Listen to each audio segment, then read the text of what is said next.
So my name is Jane Morgan. I am a medium. My name's Sarah Rathke, and I am also an evidential medium.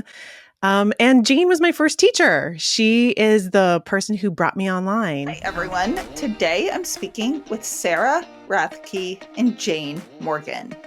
They're psychic mediums and hosts of the podcast Medium Curious. And we host the Medium Curious podcast together, where we like to talk about mediumship like it's normal. And I saw a couple spirits walk in the door and sit at the end of the bed. And I was like, no, just no. That's not- Also, stay until the end, because after our talk, there was a bit of a surprise visitor. And now for my conversation with Sarah and Jane of Medium Curious. Hey, everyone. I'm really excited to let you know about the science and spirituality salons I'm now hosting. During these intimate events, a scientifically verified psychic medium will give all of you readings, and I will give a talk on the science and evidence that changed my mind about an afterlife. This will also be an amazing opportunity to get to meet some of you in person or virtually, and to share more about all the science and data that transformed my worldview and got me through my worst days.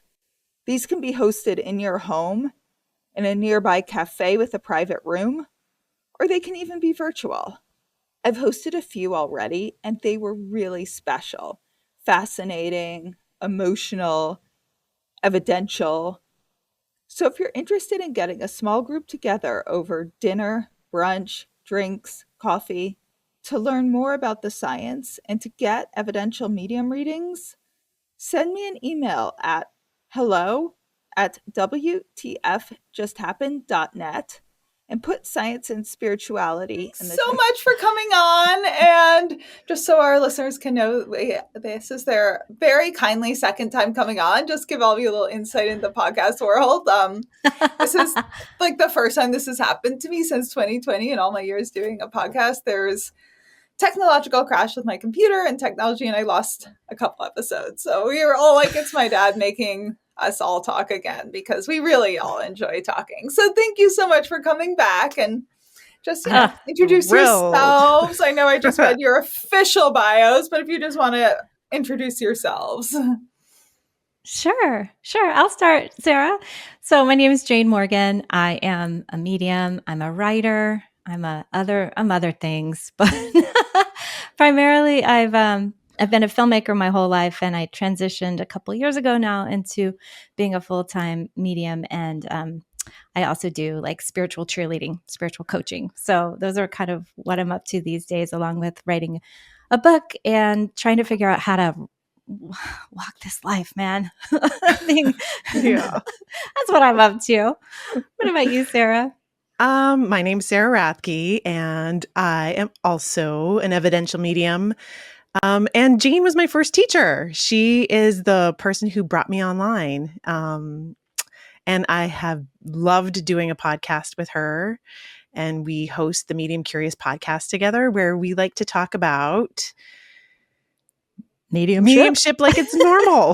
Because it's not some weird paranormal thing that it happens, from the day to day, and everybody experiences it, even if they don't know that they're experiencing it sometimes.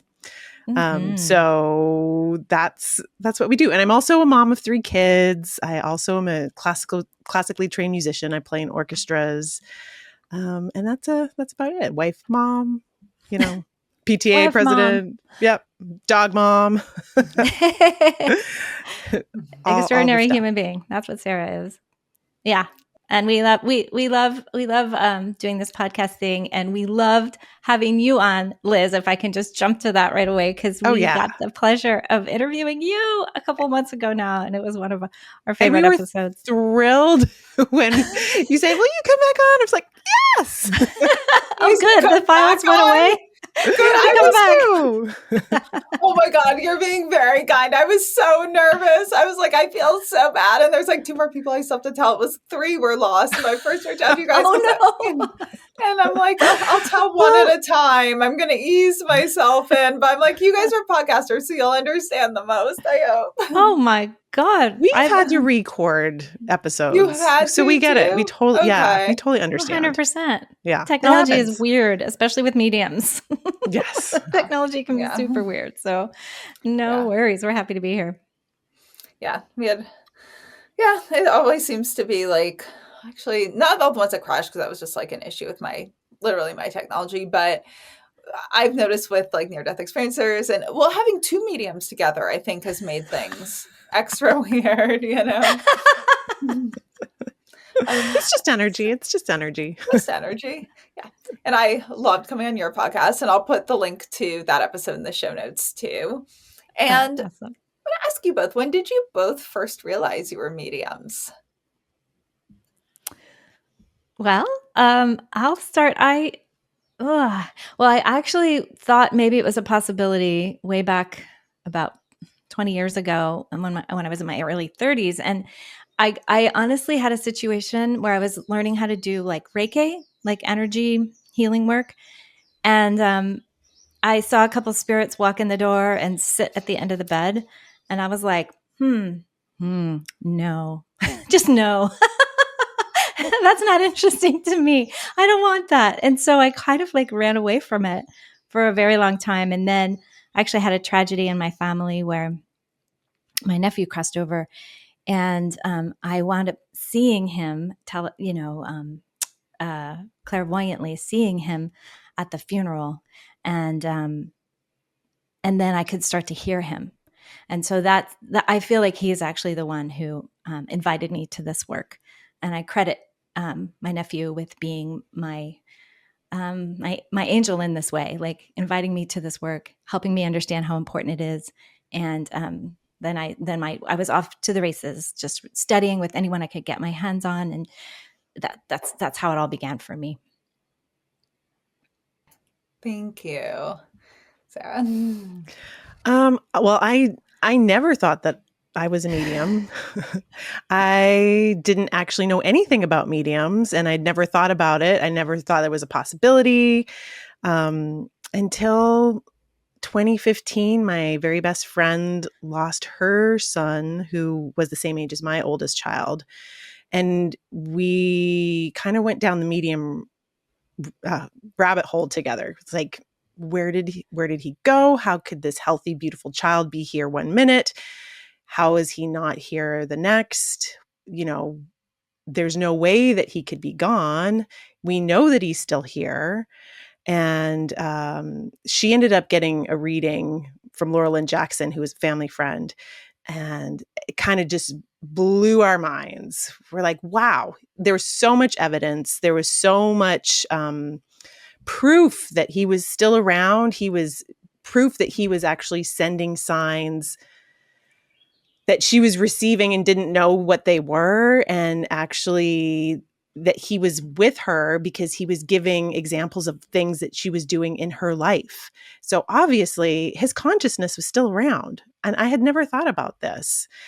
And then one day, after being obsessed with mediums for a couple of years, Jane was teaching a mediumship class, and my friend Eliza invited me to go with her. And I knew Jane. We had kids in the same school, same class. So we were friends from there.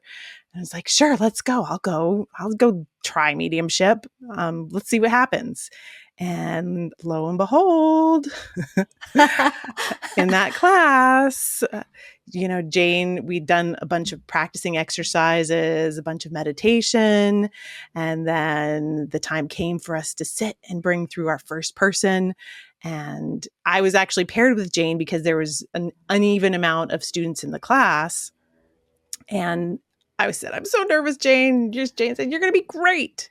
And I closed my little eyes and I was like, okay.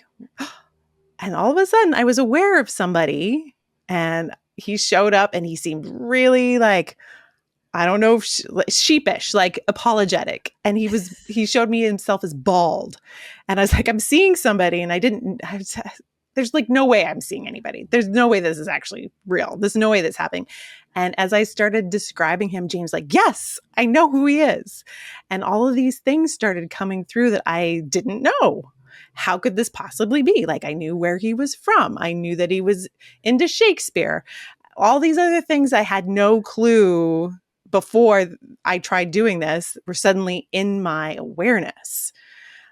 So it was unbelievable to me that I could actually do this. And I do feel like this is something that a lot of people could do if they were aware of it, if they were aware that they could do this. And actually, I remember you telling a story like this, Liz, about how you've had this experience too. So yes, I have, but I can't do it regularly. Like I have it happen so rarely, and then it was super evidential and it happened like the couple times. But I think it like happens now and then just so I can get reminders and evidence and then be able to like believe that people are actually doing this, because I can't do this 99% of the time. But I actually want to ask both of you about this. One of you at the start, I can't remember, I think it was you, Jane, but I'd love both your take on this, said, I actually might have been you, Sarah, I don't know, both that all of us are doing this all the time. Like we're all connecting. Like, is that what do you mean by that exactly? Because it's got to be very different because I'm not seeing all these other people in front of me. I'm not getting messages from people, animals, all of that. But I guarantee that you're getting signs, you're getting information. I don't think that any of us are completely disconnected and all individual without getting information. So we're getting intuitive information, even if we're not aware that that's what it is. I had a really hard day the other day. It was so difficult.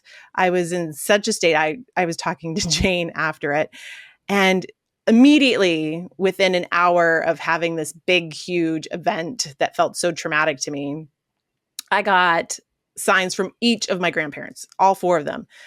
And I noticed them because they were there. And one of them was like my one grandmother always sends me a giraffe. Immediately I saw, like, I was scrolling on Instagram and I saw a giraffe. I was like, I knew that was from her. Then I was in the parking lot at the grocery store and there was a license plate that said Que Sera. And my other grandfather used to sing that to me all the time. That was his little song to me. Then I'm cruising through the grocery store aisles and I asked my other grandfather for the sign of Cracker Jacks at one point several years ago after reading Laura Jackson's book Signs. And that's not an easy sign. That's not one that you see all the time, Cracker Jacks, but I get it in the coolest ways. And as I was cruising through the grocery store aisle, I saw a Cracker Jacks box. It's like, oh, there's my other grandparent sending me a sign. And then I have my other grandmother sends me gardenias. And I got this huge waft of the smell of a gardenia. I don't live anywhere by gardenias. So it was just actually anyways, so those to me are mediumistic experiences. If I had gotten those signs from somebody else's loved one to give to someone else, I would call that mediumship. But that I was getting those for myself. And I guarantee that people get those signs and those reassurances from their loved ones all the time. So I'm going to ask both of you. Oh, wait, sorry, Jane, were you about to add something to that?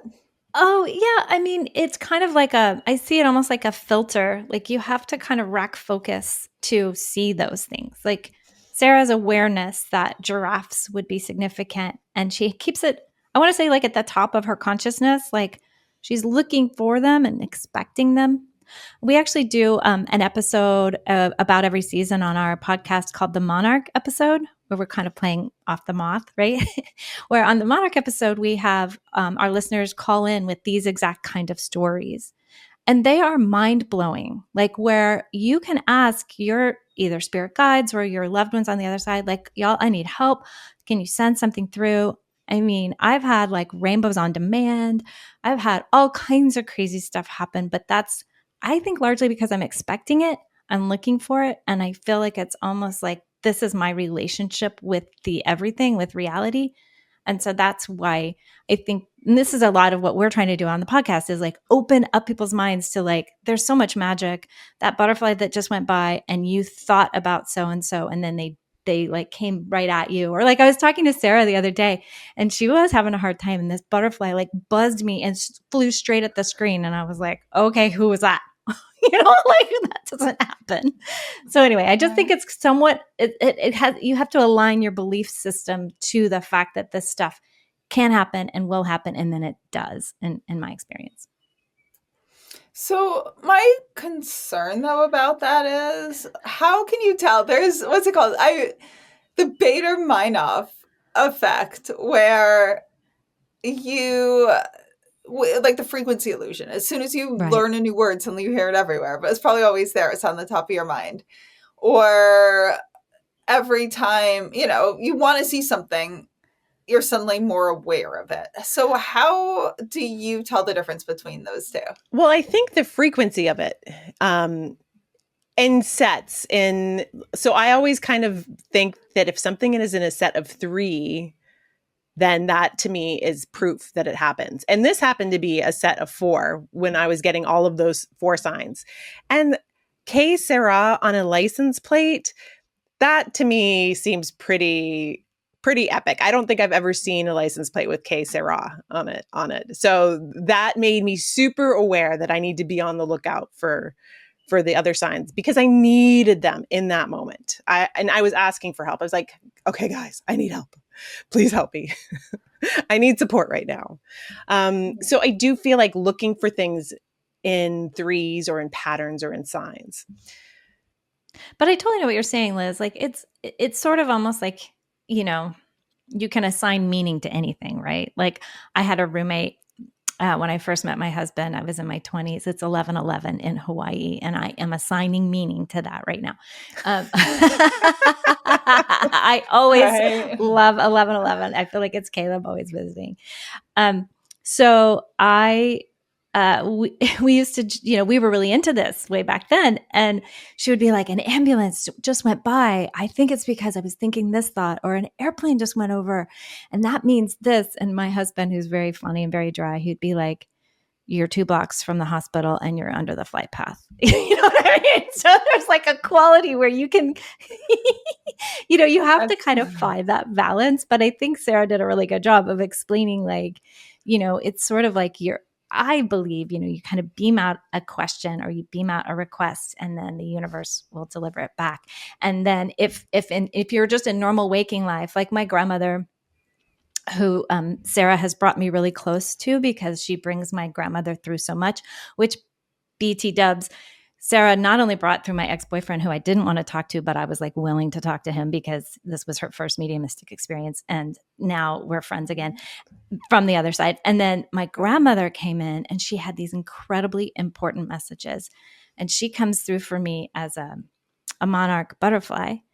So, I mean, I can just be going about my day, and then if a monarch crosses my path, I'm not assuming that's my grandmother immediately. There has to be like a sort of secondary feeling to it. Like if I need something, or if it comes really close, and then I'll have it. And so one of our guests recently was talking about how, okay, so you see the sign and then you pick up the call. So there's something more that I need to engage with. I need to actually talk to my grandmother in my mind and say like, okay, hi, you're here. What's up? So I don't know if that's helpful, but I feel like it's a whole engagement that begins with the sign, and then it can go on from there. It's kind of like the phone ringing. She was saying, if Jane calls me and I say, oh, Jane's calling, it's a sign from Jane, and then don't pick up the phone and see why she's calling me, then I'm missing out on the whole message. So I have to actually pick the phone up and say, oh, hey, Jane, what do you have to tell me today? What's your message? Right. Okay. Yeah, that makes sense. And, you're totally sold. Buying it, Liz. You're not buying it. That's okay. Okay. I mean, I am and I'm not. I'm like more in than I've ever been, but I've definitely heard of signs that I'm like, okay, you got so hard to explain by normal means. And then I've also had signs that like are they're pretty remarkable. And but I'm still like, it's just funny. I'm just thinking this because you mentioned Laura Lynn, and I always notice it's so sweet. Like people are always tagging her for the signs they get, and it's really touching. And I'm like, so she's, I don't want to say used to it. I'm sure she always sees the beauty and power in it, but like this stuff people are always sharing with her, and they're so moved. And I think this woman was going to kill me one day because this was like probably. This is why she's going to kill me because I use add words like probably like an amazing sign. I spent the whole day with a friend of mine in California, and we met through this stuff because she also lost her dad. And, she's kind of secret about being into all this stuff. So I'm not saying her name, but if she's listening, she knows who she is. And as I'm leaving, like, she's like, when like sort of sometimes you awkwardly like stay a little longer, but without really knowing why, she's like, bye. And I'm like, we're hugging goodbye and like go back. I don't know. I'm being like a little delayed. So the timing was just perfect that as I'm driving out, I see a license plate. And again, we've been talking about this stuff all day. And so like a big part of that is my talk about like my mentor Fran who passed away and forever family. I see a license plate that says family, PHAMLEE, and Fran spelled her name PHRAN. So like I was always like, so I'm like, oh my God. Well, yeah. And this is why like, you can't be too upset that I'm not totally in. So I take a photo. I send it to like our little group, and I'm getting like, oh my God, that's amazing. And I remember I was texting with Laura about it. She's like, this is like one of those like star like ones you dream of. And I like respond, I was like, I've been checking the statistical probability of a certain license plate. I think I need to send it to Dr. Jessica Utz, who's a statistician who studies this to see how likely. I'm just like block, mute, people are just like, Liz, that's hilarious. Like, I mean, yeah. So I'm just like, I'm kind of, but it's like I have both dialogues in my head. I'll say that. Like there's half of me that's like one dialogue that's like totally all in, one that's like no, or maybe three, because then I'm like analyzing it. And I'm like, you know what? Like I was trying to figure out the statistical probability. I'm like, you can do that with numbers and license plates, but then it comes into all these things like letters, the word, the meaning, the timing in that city at that time. So I was like, okay, this is like, I mean, I don't even think a statistician like could say that's a pretty good one. I gotta say, that's a really good one. Yeah, I mean, I think the complexity of the sign. So I asked my papaps, who I love dearly. He was the first person I ever asked for a sign. The very first sign I got from him was the day I asked for Cracker Jacks. I was walking around the house. My husband was watching the news, and there was Michael Pollan was talking about his new book that came out, and someone had asked him, okay, do you still eat junk food? Do you have a favorite junk food still? And I just stopped, I listened, and he said, yeah, I still like Cracker Jacks. And I was just like, what? That's really random. That's really random. Right? Like, I got random chills. I was like, I asked for this. Who talks about Cracker Jacks anymore? Nobody. But my grandma, I remember about them. So I was like, my papaps loved Cracker Jacks. He gave them to us as treats. So that happened on that day. And then later on that year, it was my birthday.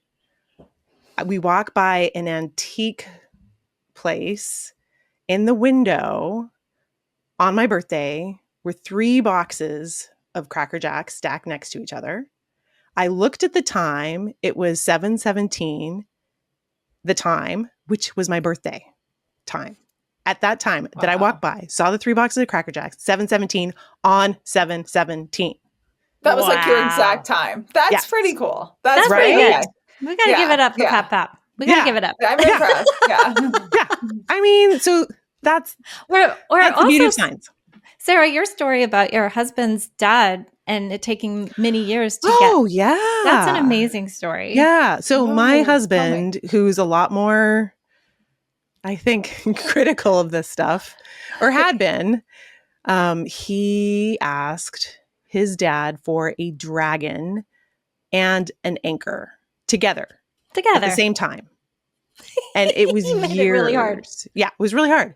It was years and years, and nothing ever happened. And we were on a trip to Wales to go visit his family. And we stopped at the cemetery where his dad was buried and went out to lunch right after that. And I was playing a game with my kids, and we were playing Spot It. Do you know that game, Spot It? It's a kid game. Yeah, where it's And like you say, like, look for this, or people it's say like what an they spot. actual game with like cards. And they Okay. match. You have to find Yeah, matching. it's like you have to spot these little things on this card. And I looked down at it and at this card, and there was a dragon, and there was an anchor. And I had my husband look, and that was the day that we had visited him at the cemetery. We'd never been.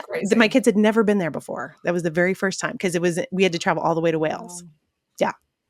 Okay, that got me chills. That's amazing. Okay. That's amazing. Yay! We're working hard for these. I know. I do get chills during these signs are amazed, but then it's also the other dialogue where I'm also like, but. So I have all the same responses as someone who believes, with another voice that's like, but statistically. Yeah. Well, and coincidence. No, but that's pretty. I will say that's that I put in one of the best I've heard. Okay. Despite the fact I still have the dialogue. Right on.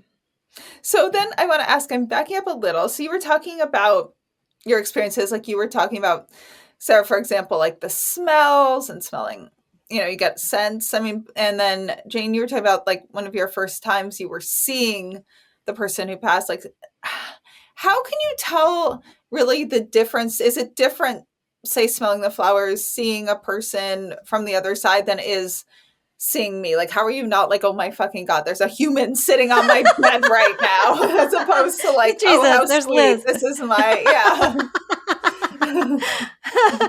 Well, for me, and some mediums do have, I believe it's called objectively seeing, like you're talking about, like, oh my God, there's a human on the edge of my bed. That isn't how it works for me. For me, it's more like, it's kind of like peripheral vision, where I just know that they're there, but it's not like a head-on direct. So it's almost like a layer or something. And I kind of see why movie makers do what they do, where they sort of make them see through, or you know what I'm saying? Because that's a little bit how I experience it. It's like, it's there. Like, for example, one of the visions I had was this person was jumping up and down. And I was like, just really clear that there was a particular emotion and they were jumping up and down. And I was like, oh, this is happening. But not because, and it did actually get worried that other people could see it, because there were a bunch of little kids. And little kids like don't have all of the restrictive like mental stuff that makes it such that they can't see. But luckily the kids didn't see it. So anyway, yeah, it's not objective. It's subjective. Is that how you say it, Sarah? Is that the right way to say it? I just say I see it in my mind's eye. Yeah.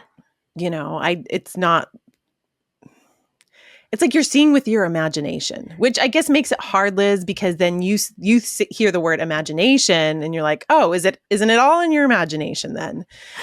But I think that's what makes mediumship so hard. That if you're not gonna, that's where the evidence is crucial. That's where having a sitter and having somebody to give you feedback and tell you that the evidence that you're bringing through is right and is evidential, that's what makes it real. That makes sense, because I mean, it's different when you're just making something up versus saying something like that and someone saying it all relates. Like, you can't, that goes against what an imagination is considered to be, I mean, that's something else. Although I do feel like it is something else, but your imagination is kind of a tool. The imagination is kind of the tool that deciphers the intuitive information. And I'm not I'm not a scientist. I don't pretend to know the science of this whatsoever. I just know what my experience is. And for me, if I'm trying to do intuitive or mediumship work for myself, it's really difficult because then I do get in my head as like, how do I know that I'm not imagining this? And that's where having somebody else to give me feedback as evidence is really helpful.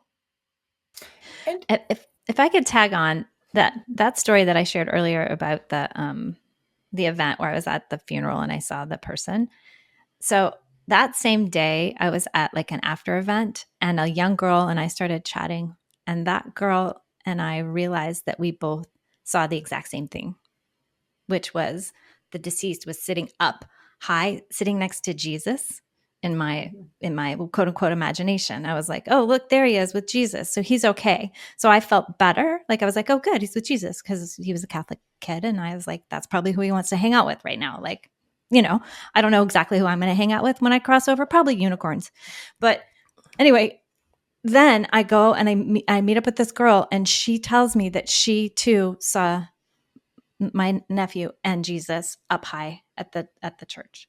So it wasn't gonna be evidential until another human being saw the exact same thing I saw, which was crazy, right? And that's what launched my kind of story. So we talk about this a lot on our podcast too, like how do you trust what you're getting?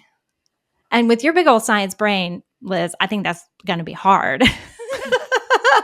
Because you have the scientist that's like it built into you, whereas I'm a little bit more like rainbows and unicorns. I'm like, yay, it's working, it's great. Like I have like a very easy what's that called with movies where you say suspension of disbelief. I can suspend disbelief very easily. That's always been something that's true for me. So I just go with it. Yeah. Okay. And that's actually a good way to do it. I know when I first started researching this, I was like, just go, like, don't evaluate it as it's happening, evaluate after. Just go with it, take in the information, like eliminate preconceived notions, just go with it and see what happens. And I was like, I can analyze at the end of every day, even every couple hours, but just like while it's happening. I think that's really good advice. I like that. Yeah.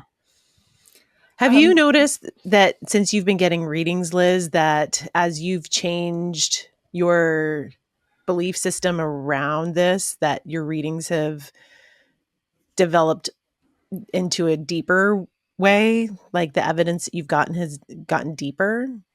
For the most part, yes. I mean, not every single reading. And my first reading, she blew me away good. Like she was so evidential, which, you know, is so lucky, you know, or part of the plan, because if that hadn't happened, who knows? Right. And it just, yes, they've gotten better. I know how to be a better sitter. You know, I also clear my mind. Like in the beginning, I would sit. You guys probably as a medium would find this so annoying. I told Joe I did this. He's like, yeah, I'm not surprised. And you're so annoying for doing this. Like as each point would come in, I would score it in my mind, but like information would be coming in. So I'd be like, point, you know, like, was this a major hit? Could they have gotten it by normal means? Could they have? So every single point that was coming in, instead of taking it in, I was like scoring it. But then with like mediums are coming in fast, I couldn't do all this. I'm like, oh my God, just, you know, now I just go with all of it and I'll work with mediums more. I'm not like, I mean, I am very yes, no, but like it's like there isn't like a formula for doing this. Like, you know, when to work with people and when to not, and when to like, pull back. And sometimes not to be mean, sometimes you have to kind of give up and just be like, I'm just going to be nice. And but you know, interestingly, those might not have been mediums that are good with evidence, but I've ended up, if I can just let it go, because I've had so much evidence now that I kind of allow each one to be a little more how it is. I have had some very interesting conversations that has required me to allow for some interpretation, but as long as I sort of realize, okay, this one is not going to be the best evidence, it still can grow into an interesting place. You know, I mean, that would have been horrible for me, like for my first reading, but I can take other layers of it now that I maybe couldn't before, if that makes sense. That totally makes sense. Hey, everyone. I'm really excited to let you know about the science and spirituality salons I'm now hosting.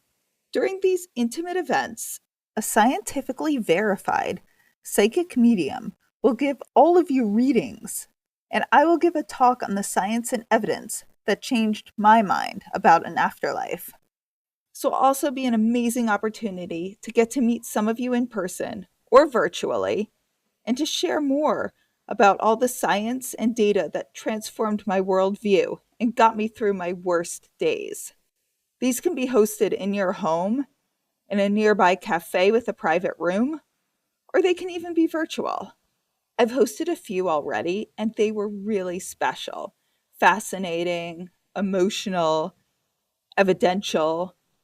So if you're interested in getting a small group together over dinner, brunch, drinks, coffee, to learn more about the science and to get evidential medium readings, send me an email at hello@wtfjusthappened.net and put science and spirituality in the title. I think sometimes too, what you think of as evidence can be different things, like evidence can be like numbers, birthdays, big important dates, like facts that you would look up on the internet. But then evidence can also be like, I had this crazy reading a couple weeks ago, where I was like, okay, I got the six-fingered man. Like, he's like the six-fingered bandit, the six-fingered bad guy. And she's like, I don't know what that is.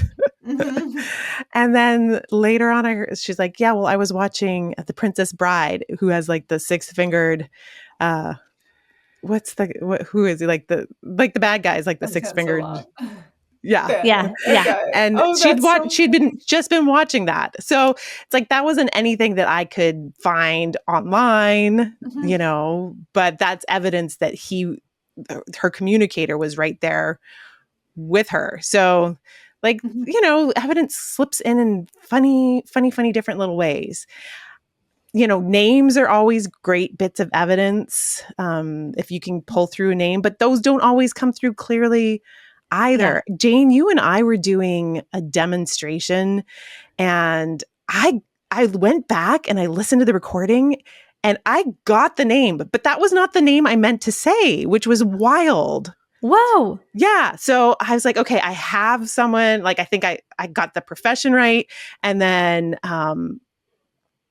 the name Maria came into my awareness, but I didn't say Maria. I said Ree. And she's like, I can take a Ree.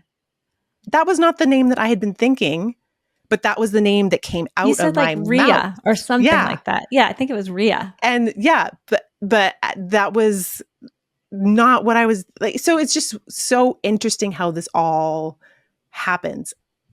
I don't know how it works. Rainbows and unicorns. Yeah, rainbows and unicorns. I don't know, but I don't know. It's awesome. That's super interesting.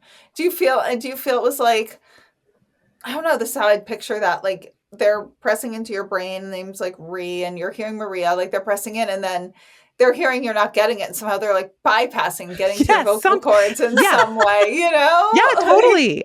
I mean, I'm not sure what happened. All I know is that when I went back and looked at the recording, the name that she could take was the name that came out of my mouth, but that was not the name that was in my brain. So I don't know how that worked. Yeah. It just did.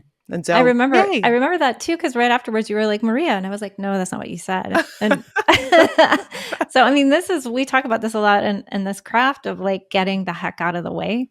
Like that's actually really hard for people, is to shut their ego brains off and just let whatever is supposed to come in and not judge it. And, because like the craziest stuff will come in and you're just like, oh, okay, I'm not saying that because that is just weird and I'm not saying that. And then it turns out that that's the best piece of evidence you could say, right? So I feel like big part of our jobs is get out of the heckin' way.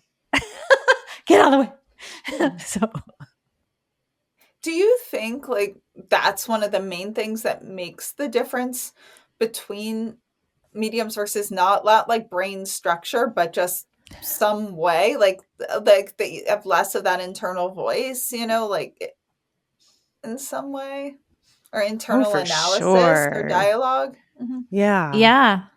In fact, Laura Lynn Jackson's submitted her brain for like testing, and they've shown how certain parts of the brain like kind of shut down and other parts light up in her brain when she's reading versus like normal life.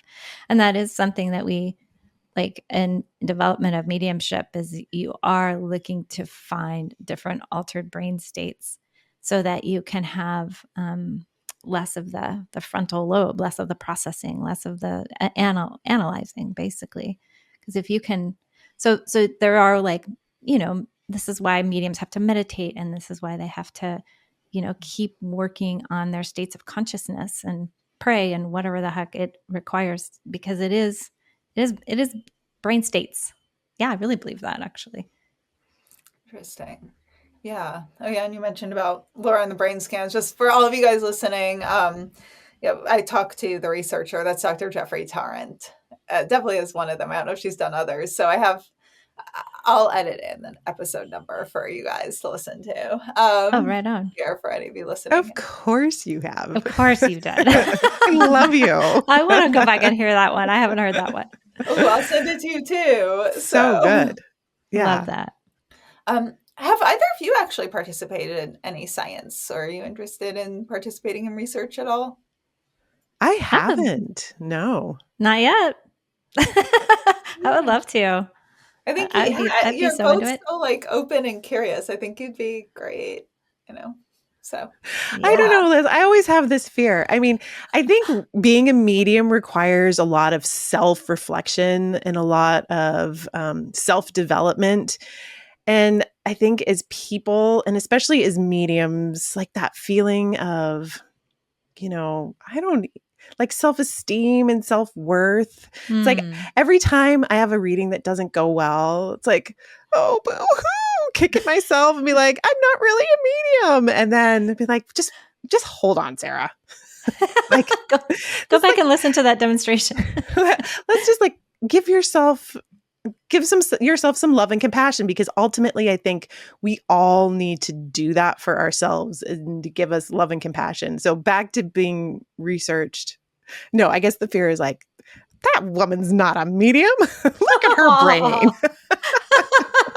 It's an accountant Look at brain. all the stuff that's going on in there. Oh, it's definitely not an accountant brain. It's not an accountant brain whatsoever. I think they'd be like, well, there's nothing in there. I would actually be interested. Maybe you know the answer to this, Liz, because I am a classical musician. I am trained, like I've got decades of classical music training. So like sitting in an orchestra, playing an instrument at the highest level possible. I feel very similar, like my brain state feels very similar to when I'm doing mediumship, where I'm totally engaged in the present moment and what I'm doing, and not having an internal dialogue that's going on inside of my head. So do you know anything? Have researchers done any studies that, I guess you'd have to look at musicians' brains? The brains haven't been analyzed as far as I know, but mediums tend to be more musical than the average person. And mediums tend to, be involved in music. And then one aspect I thought that was really interesting. Well, first of all, they also suggest that people who want to connect more listen to music. And I notice just when I listen to music, like I feel changes in brain waves and kind of meditative-y. And it's really interesting too. And this has got to tie in some way. First of all, like vibrations and outer space and stuff has all sorts of music to it, and vibrational waves creates what we perceive with our ears as sound. And this person, so Dr. Mo Hanna is a therapist who does EMDR therapy, and she also does it she comes to Forever Family and does it for after death communication. Like you can take it to this certain brain state. I mean, it's a whole other episode to go into. It's very interesting.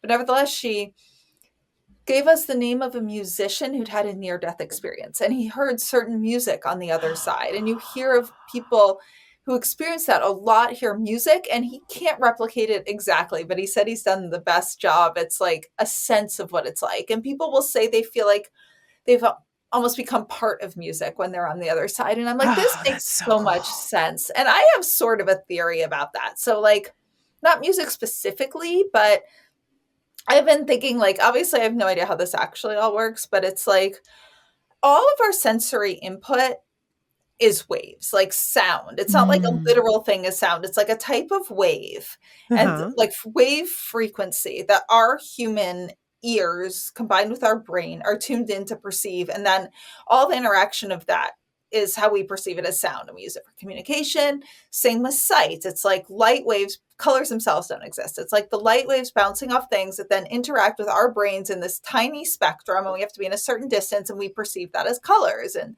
then we also see other things like shapes. And I tend to think consciousness. What if it's a wave like that interacts with our brain in a certain frequency? All our other senses are that for the most part, a combination of a wave that exists out there that comes in and interacts with our bodies. Oh, that's so cool. Well, I experience music not just through my ears, but I also experience, I guess it's synesthesia, right? Where I experience music as textures. So kind of like colors, but I see them again in my imagination or my third eye. I see music like while I'm performing it or I'm hearing it, and I see different textures and different shapes as the music comes in. So it's kind of, it is. It's so interesting. Everybody's experiences are unique to them. Also, mediums have a lot of mediums have synesthesia. Apparently that's a big thing with mediums. So I was just thinking that you're a natural born medium. The fact that you're a musician with synesthesia, I was like, well, it was coming. It was going to be a medium eventually. Yeah. But as a kid, had no clue. Because I didn't know it existed. I didn't know that it was a possibility. Yeah, I didn't either. What did you both think of mediums as a kid? I thought it was like a stage show. I thought it was all fraud and a stage show, or some very crazy people who believed this, but I didn't think it was an actual thing.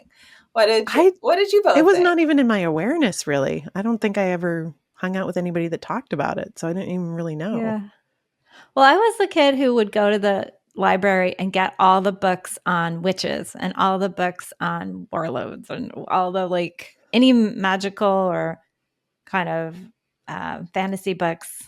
Like the librarians knew me because I was always hiding in books, and they would stack them up for me. It was super duper sweet. Yeah, they were that little girl. Here's that little girl who loves to read about magic, and so I think that was my only. And it was already in kind of an altered state, being in the books themselves. But I don't remember thinking too many thoughts about. I grew up in Houston, and it's like a very big city, and I think it's seeing the psychic at the strip mall kind of thing, and not really thinking that was real, not thinking anything good about that. I was just, but it was something that I was super interested in as a kid. That is interesting. Yeah. Hey, Liz, I've heard you talk quite a bit about Jim Tucker, and past lives and reincarnation. Yes. So, just same type of deal. I hadn't thought about any of this. This had never been in my awareness. And then my second kid who was born, he was born remembering his past life. Like he used to talk all the time about his old dad, and he would cry himself to sleep at night talking about his old dad. And this wasn't ever anything that went away. This is something that he continued to talk about. And my husband was like, what is going on? He can't, I'm his dad. What is this? And I was like, honey, I think he believes this. You just got to let him have it. But he would talk about his mom, his old mom. He had names. His old dad was Quan. He had his 7 brothers and sisters. It was very vivid. We'd be going out on a walk and be like, oh, this looks like someplace I used to do and da-da-da-da-da with my old dad. Or he'd smell a spice and be like, oh, my old dad used to cook with this all the time. So I had never heard of this before, but my babysitter, around the same time that my son's best friend had passed, my friend Eliza lost her child. Right. My babysitter handed me Jim Tucker's book, and she said, I think your kid remembers his past life. Wow. Yeah. I read that book and I was like, whoa, this is totally what's going on. So I asked my son, I was like, what happened? Do you know what happened? He said, my dad opened up the oven door and he blew up. And I said, well, what did you do? And he said, that's when I came and got in your tummy. I was like, how did you do that? He's like, I just saw you in your little house. Wow. And he, like, that's such a weird story. Like, I don't think he would have just made that up, but it's like he had that memory of it. He doesn't talk about it at all now. He's a big, huge teenager. But just all of this going on when it was like I was starting to become aware of all these things, Wow. become aware of mediums, becoming aware that consciousness exists beyond our physical, being aware that maybe we reincarnate. And suddenly I have this kid who's talking about it. I don't think those were all coincidences. I think it all happened for a reason.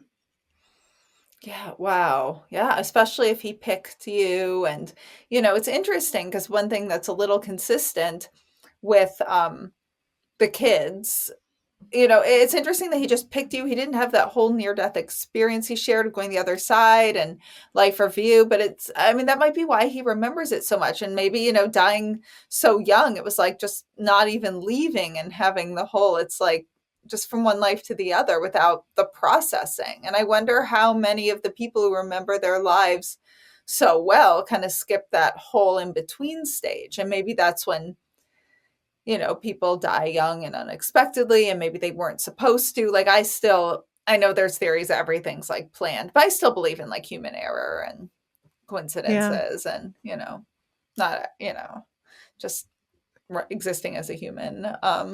That's fascinating though. Did you ever decide to research the life he was talking about, or?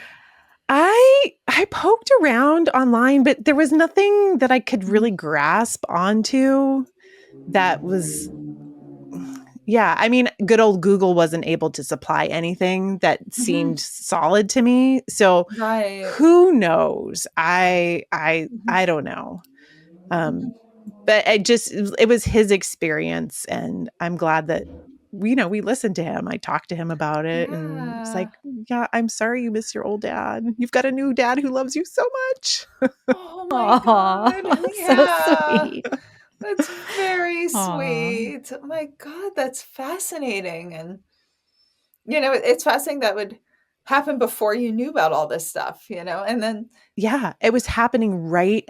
Oh, and then Laura Lynn Jackson gave my friend, I just remember this, Laura Lynn Jackson, in her reading that she gave to Eliza from her son Caleb, Caleb said to Eliza in this reading, you need to listen to Daniel. You need to listen. He's trying to tell you something. And that's exactly when this was happening. Wait. So Daniel's your son? Yes. Yeah. And Laura told your friend, yes, who was Caleb's mother, and Caleb's the boy who passed away, yes, that your friend, the grieving mother, needs to listen to your son, Daniel. Yes. He's trying to tell you something. My God. And that was when he was having all the past life memories. Yes. And my babysitter randomly happened to hand us Jim Tucker's book. That's crazy. And Jim Tucker, I think, along with, Ian Stevenson, there's so much stuff on past lives out there, but she got you like the logical, I think, the absolute best one. And I read it and I was floored. Yeah. And he's so logical, Well, fascinating. So also one more question about that. Just like, I'm so interested in the consistencies of this. Did he stop remembering around age 5 and 6? Is that when he just stopped? Yeah. Yep. Stop talking about it. Yep. I think I talked to someone who said it's when they start to read, when they start to learn how to read, their frontal lobe comes online. That's when they stop having the memories, which is when he stopped talking about it. And does he remember it all now? If you were to tell him, would he even remember? Yeah, he'll say yeah.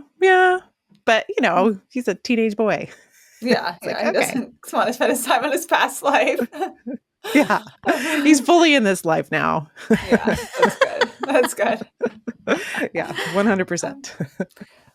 So I want to ask you both, though, like, there's a difference between psychic information, medium information. If you guys, I know I've explained it in other episodes, but if either of you want to explain, or I can, because you never know who's popping in as a new listener who's heard what episodes. And I'd love to ask how you discern when you're getting one or the other. So, do you want me to explain the difference between the two of just what it is, or do one of you want to explain? Or Oh, I love the idea of hearing your description, and then I can tell you how I experience it. But okay. Yeah, psychic information is when someone's reading a living person. It would be like looking at a person and saying, like, oh, you do this job and you have these thoughts and you're like maybe a bit about the future, which, that can be a little questionable, but, and then medium is when you're connecting with someone on the other side. And so I'd love to know experientially how you both experience those differently. Yeah, I can say that If you for do. me, yeah, I do. This has been something that I've been slowly pulling apart in my development, because at first it was just all information and I wasn't clear, but I've been asking my helpers on the other side to help pull it apart. And so now it's interesting because it kind of relates to what you were saying before about almost like the wavelength of it. Like for me, psychic information is like thinner.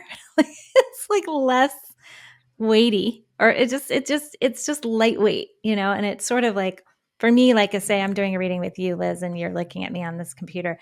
It's all kind of like right around you, but then like spirit people are all around me.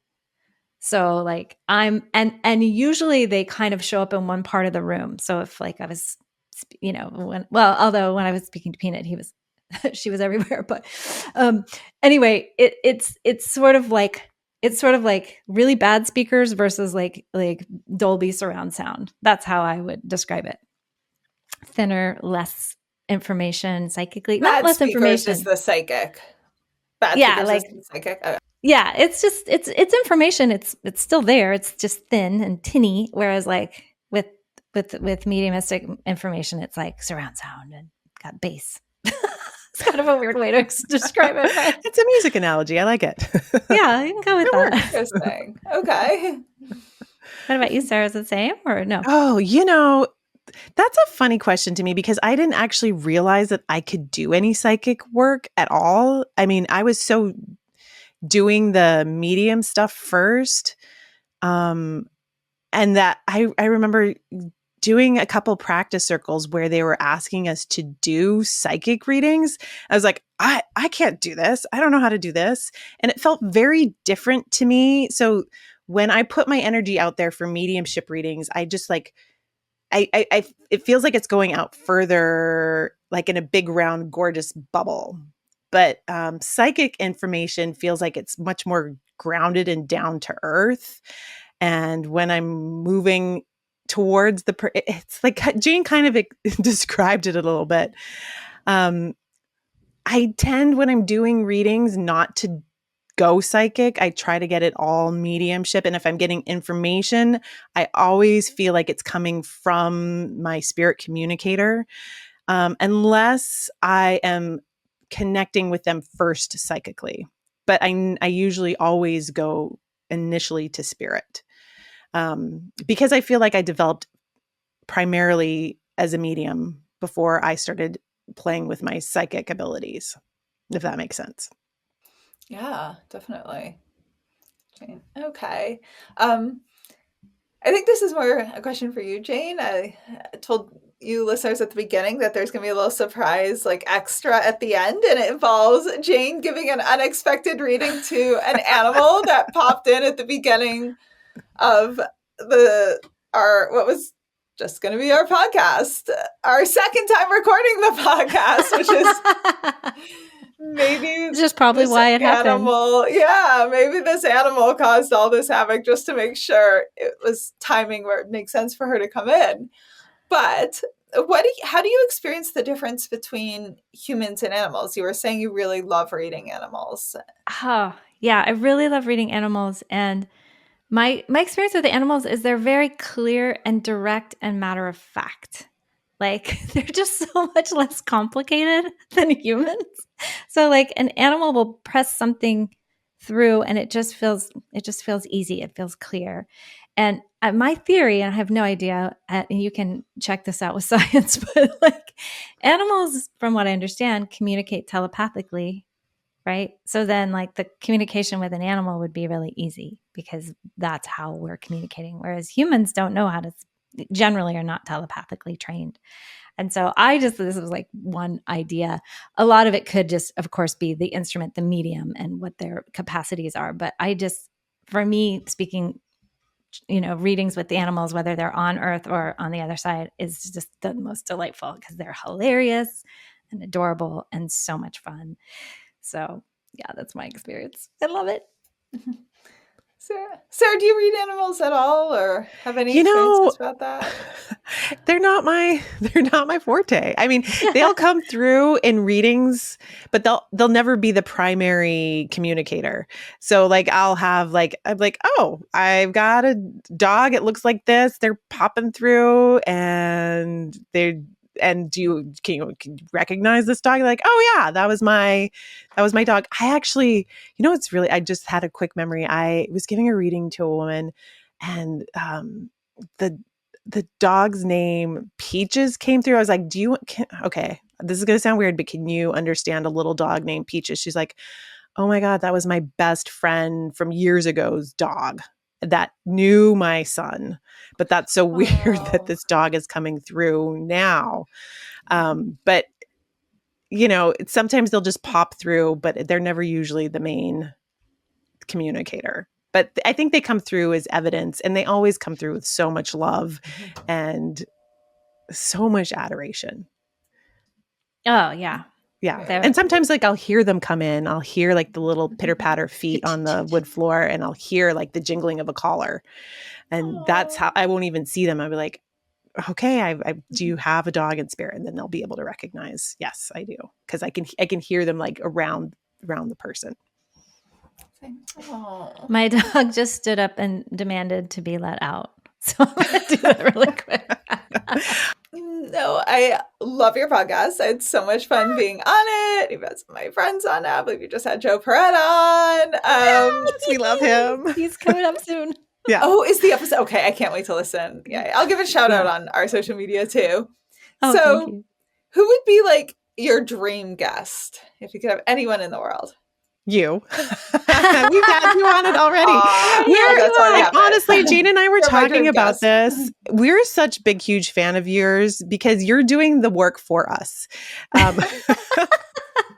Really, truly, like all of this research, all of this stuff that we want out there for people to know and to understand, you're doing it. You're getting all the research. You're getting all the scientists. You're showing all the proof. So, we just could point people to you and say, this is where it's at. This is all the proof. And now the two of us can just giggle over here about hanging out with spirits. That's pretty much what we do. We just like giggle and have fun. And yeah. But what, honestly, and it's something we experienced with you and we talked about a little bit earlier, like we're really looking for the lightest, most joyful, like we want to bring the joy of this craft forward. We want to help normalize it. And so when we have guests who, like you, we just start laughing spontaneously, or we're like engaging the material in a way that's like lighthearted. And of course we're talking about people on the other side. We're talking about people losing people they love the most. So of course there's always grief and what I love about it is we can hold both things, because you can be in the deepest of grief and you can still have the biggest laugh. And that's part of what's so beautiful about this whole like weird world ride that we're on as humans. But that is, I think, a big priority for us is like, we just want to have a total blast with our guests. So we're kind of here for whoever's like the most joyful and the most fun. So like I'm like really obsessed right now with comedians who love mediums. So like, oh, is that a thing? Are there comedians who love mediums? Well, like who? Like Rachel Dratch has a podcast. She does the SNL, Rachel Dratch, right? She's super funny. She's super amazing. And she has a podcast called Woo Woo with Rachel Dratch. And I'm like, oh my gosh, she needs to come on our podcast. Like people who are, making people laugh for a living and also believe in this. Like, yeah, come on over. Okay. I'm going to listen to her podcast. That sounds amazing. Yeah, she's amazing. She's like the original. She's with Tina Fey and Amy Poehler and that whole crew. Those are her buddies. You should try to go on her podcast. You're both so like dynamic when you speak. It's worth a try. It's worth a pitch. The worst they're going to say is no. Like I pitch myself for like ridiculously famous podcasts all the time, and most don't reply to me. I'm like, that's okay. But that's okay. That's okay. Well, yeah. But we were really, really, really, we are really, really honored that you're having us on, Liz. Like it means a lot to us because we've been obsessed with yours forever. Yes. So thank you so much. Yeah. Well, you're so obsessed you got to come on twice, in fact. Maybe there's a third time. We'll see what happened to my mic in the beginning of this. Oh my God, you guys hacked my computer, so you got to come on. Then lastly, I guess, where can everyone find you, follow you, listen to your podcast, get readings, all of that? Pitch your shit. Well, we're Medium Curious. You can listen to us wherever you listen to podcasts. You can follow us on Substack. What's our Substack, Jane? Medium Curious Pod on Substack. And you can find us on mediumcurious.com as well. And if you've got any stories you want to share with us of signs or synchronicities or really great readings, we do what we said earlier, the Monarch episode, where we compile those stories. And we love to share stories because we feel like that's part of the healing process, and sharing the magic is really important. Yeah. So you just record yourself and send it over to us, and then you can have your podcast moment because it's so fun. Wonderful. Well, thank you so much. Yeah, thank you, Thanks Liz. for having us on, Liz. So I had said to stick around until the end because there was going to be a surprise visitor. And here it is, my dog, Peanut, who passed away a few years ago. Hi! So exciting news. Book number 2, WTF Just Happened. A sciencey skeptic investigates even more evidence of an afterlife and fights for justice with her dead dog, is ready. You can get it everywhere in both ebook and paper. This book essentially picks up where WTF Part 1 left off. I continue to experience a bunch of what the fuckery, and it's a bit different now because I know the mediums pretty well, so I get some actual opinions on what they thought of me when they first met me. I get more crazy signs, and the evidence just keeps accumulating. I keep bugging my dad for that one sign I really, really wanted, and some really crazy stuff happens related to that. I conduct experiments with psychic medium Joe Peretta, and again, bunch of what the fuckery. And in a really weird twist, I get called as a secondary witness to testify in the Harvey Weinstein case, which is a secondary plot. And that results in my dog, Peanut, who is on the other side, and sending me some signs, ends up becoming famous. So if you want to keep hearing about scientific evidence of an afterlife and this really bizarre side story, you can go order my second book in the series. I love getting to say that now. WTF Just Happens, actually a series. So you can go to my website, and that links to everywhere this book's available. It's available in ebook and print, not yet audiobook. That's not going to be nearly as long as it was for book 1, but it's going to be a few more months. So you can go to my website and order WTF Just Happened. A sciencey skeptic investigates even more evidence of an afterlife and fights for justice with her dead dog. The whole reason for the fuck up is you're supposed to bring in Peanut in an episode right when she's famous again. Okay, so let's see. Let's connect into Peanut on the other side. So did Peanut walk on the back of couches? Because I'm seeing Peanut like on the ledges of things. So is that the back of a couch, or where is Peanut? Because first of all, my experience of Peanut right now is very prancy. Like Peanut is kind of in charge of the situation. And this is just like, I'm getting this like very like stoked on the media. Like Peanut's like, this works for me. I like this. Let me see. I mean, she loved attention, and she had to like get attention from everybody. So yeah. But was that a thing? Did she stand on the back of couches or chairs or something? Do you recognize that? Because I'm not seeing her on anything special, but yeah, she was on everything. I mean, there wasn't anywhere she wasn't allowed. Okay. So yeah, okay, but so I have big dogs that stay on the floor, so to me that's special. Okay. Yeah, I guess she would like climb up behind me on the couch, and I guess, but she was just everywhere. So she was everywhere. She's still everywhere. Let me just see what kind of messages she has for you. She's like, why don't you have a dog now? I do. Oh, okay. Well, there you go. Hold, please. So I'm just asking her what evidence she wants to push through. And then I want to ask her what her, okay. So Peanut was with you through the loss of your dad. Is that right? Yes. Okay. Because I asked her what her like primary like objective was. Like a lot of times animals come to us for like a season and a reason, right? And so that usually I don't start with that, but that's the first question that popped into my mind. So I asked her that, and she said she was there for comedy. Like that was like her primary, but she needed to see you through that terrible time is what she's saying. And so she was like, I was both she's like, I was like a comfort dog, meaning like she's kind of saying she was like a whoopee, like she would like snuggle with you. And then she was like, I was everything. I was a comfort dog, I was the protector, and I was comedy. And I needed to be all of those things for Liz through that time. Let me see what other evidence. She was comedy her whole life too, not just during that time. Yeah. She comedy was her hilarious. Was her standard. Yeah.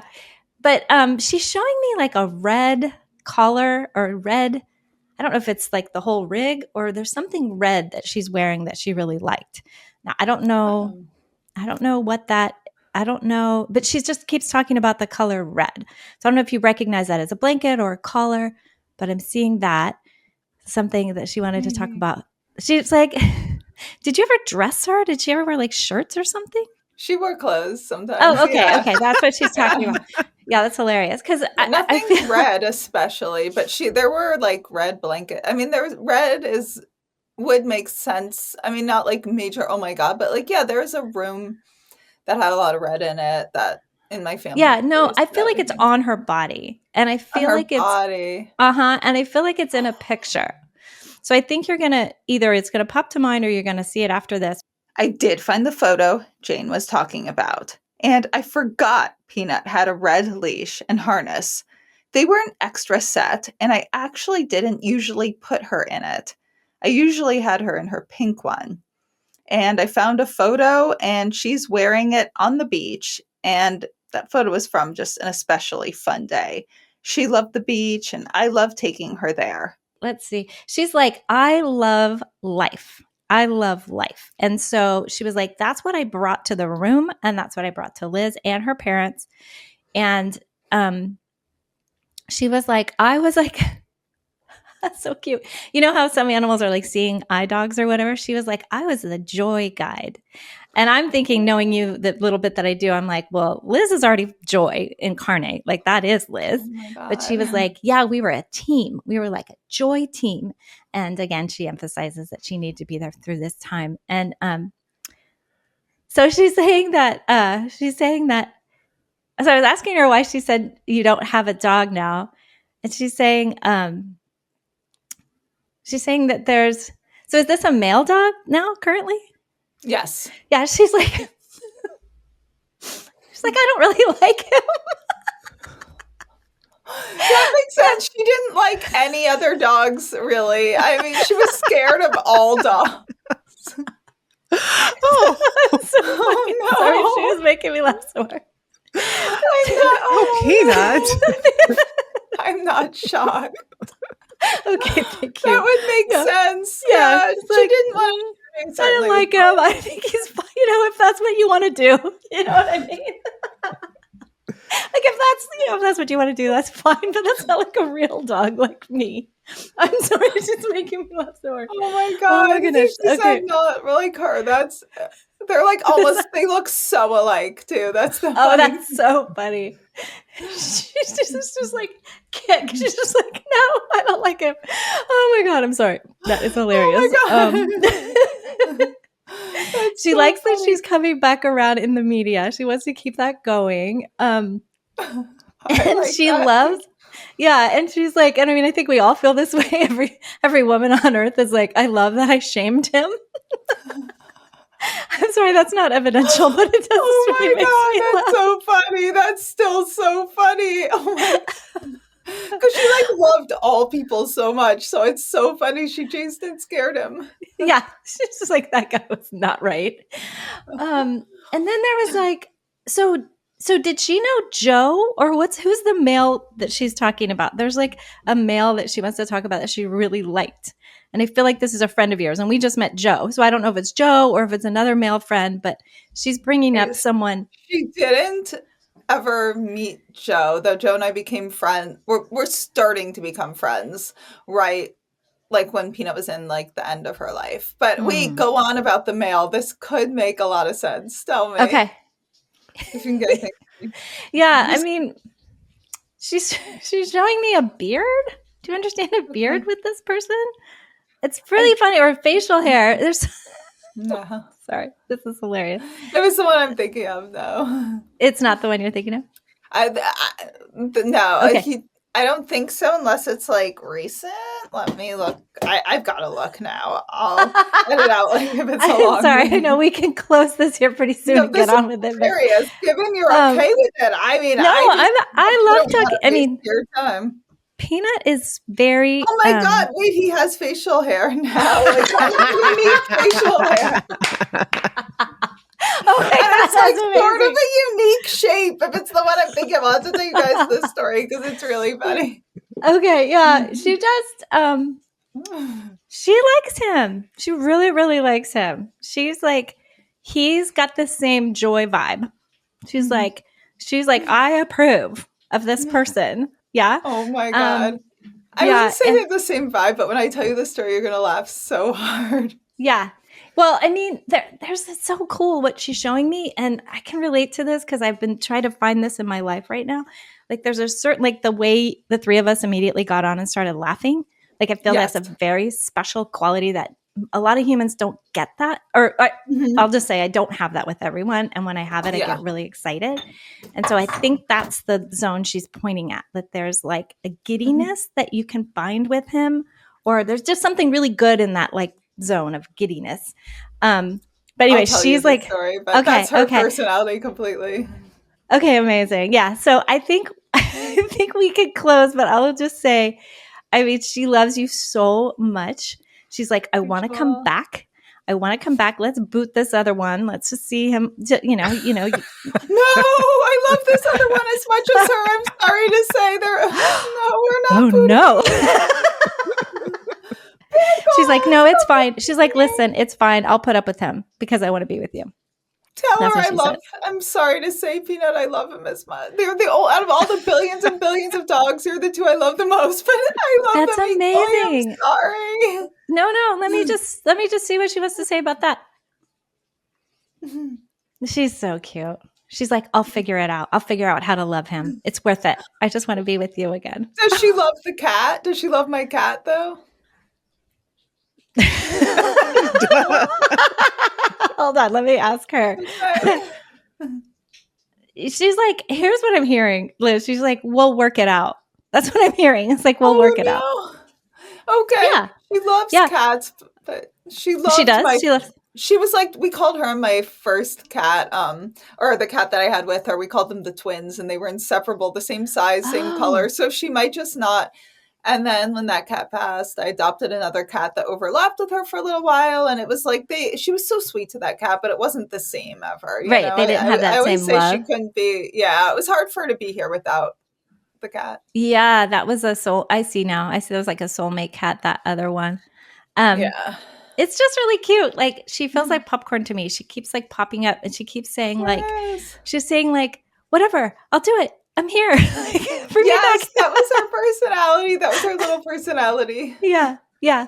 She's just like such a delight. But she's like, maybe I can, that cat, that first cat, the one that was her soulmate, would they sleep like yin and yang? Is that what that would look like? Yes. Oh my God. That's so stinking cute. They would. She's saying, well, I'll come back. You'll have a lot of animals.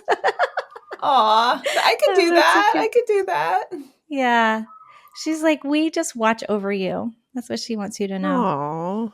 Aww. We're watching over you. And she says, I'm really happy to know that you love your current animals, but let's bring the gang back together. Oh, well, you gotta let her know the gang. We're part of the gang too. There's one big animal gang. Yeah. Aw. Okay, sweet. Well, thank you, Peanut, for popping in with your popcorn. Oh my God, that made me so happy. Oh, goody. That would fit her little popcorn bounce. Is she a toy poodle? No. No. Chihuahua mix, a pug chihuahua. Yeah. Oh, cute. And I'm picking up paintings from the artist of her this weekend that I found on Instagram. From that one artist? From that artist. I mean, yeah. That's so cool. Just to find someone who randomly painted 2 photos of Peanut, you know? Oh, that's from the so trial. cool. But one, he's like, Harvey Weinstein got a new walker, and it's him pushing a dog cart with Peanut. Everyone's like, how is Peanut famous? Like, how did this happen? And then I had to testify, and then I'll tell you, which I shouldn't be laughing, but like the way they described me was like Miriam's roommate, whose pet chihuahua went viral last time for chasing Harvey. I'm like, please, if you ever have to testify in some like grim trial, please be described as that way. Oh my God, that's awesome. Yeah. Oh, and the guy. So that's my roommate's now. I mean, not my roommate. Sorry. That's my cousin's now husband. And we lived together, the 3 of us, for a little while. Peanut was like head over heels in love with him to the point where like she loved all people, but she loved my cousin, but she would get like competitive with my cousin over him. She'd follow him around like googly eyed at him all day. She would like get competitive and didn't want the cat Simba near him. She would like, she growled at my cousin, like protecting him. Like she'd lie on his chest when he came out of the shower and like lick him. And then my cousin would like come in to join. And she started growling as if she was like, didn't want anyone for him. He's like, this has gotten creepy, Peanut. And I know he never had facial hair, but I just looked and he has sort of like this interesting facial hair now. And yeah, he's a totally sweet person. So I wouldn't say he and Peanut had like the similar personality, but he's a great person. And she was just like, obsessed. It was the funniest thing. She's never been that into the guys I've dated. I mean, she likes them. She liked them, but like I've never seen her love anyone like this aside from like me and Simba. But this was like almost like she had a crush on him type of love. It was so funny. Yeah, it's like the hard eyes emoticon, right? Like, oh my God, I love that.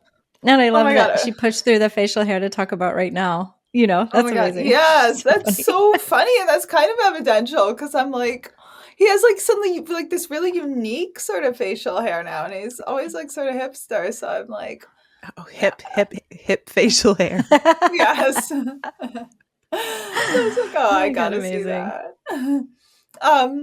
Okay, so I'm gonna put that as like a little bonus at the end and just tell the story. And also heads up, I was gonna make this live like next week, but because we're talking about the Harvey and the case, I can't put it live until the verdict comes in. So as soon as I'll edit, and as soon as the verdict's in, I'll put it live. But this is too good to not put in. But I'm just not really. They just said be really careful talking about it until the verdict's in. So yeah, that stuff's so tricky. You It's don't want to so get in trouble. tricky. Yeah. I don't want to be the one like who Nope. fucks the whole thing up. And No. his lawyers are Oh my like God. every day trying to declare a mistrial, apparently. Like Yeah. every Oh. second. Yeah. I wasn't allowed to talk about like the whole peanut aspect during the trial. I don't know. I guess maybe for like When's the lots verdict of supposed to come in? probably like another 5 weeks. They're just making it so slow. They're keeping everyone on. Like they kept my friend on for 4 days. They kept me on as a secondary witness for a whole day. Wow. It's crazy. Wow. Are they just trying to draw it out as long as they can?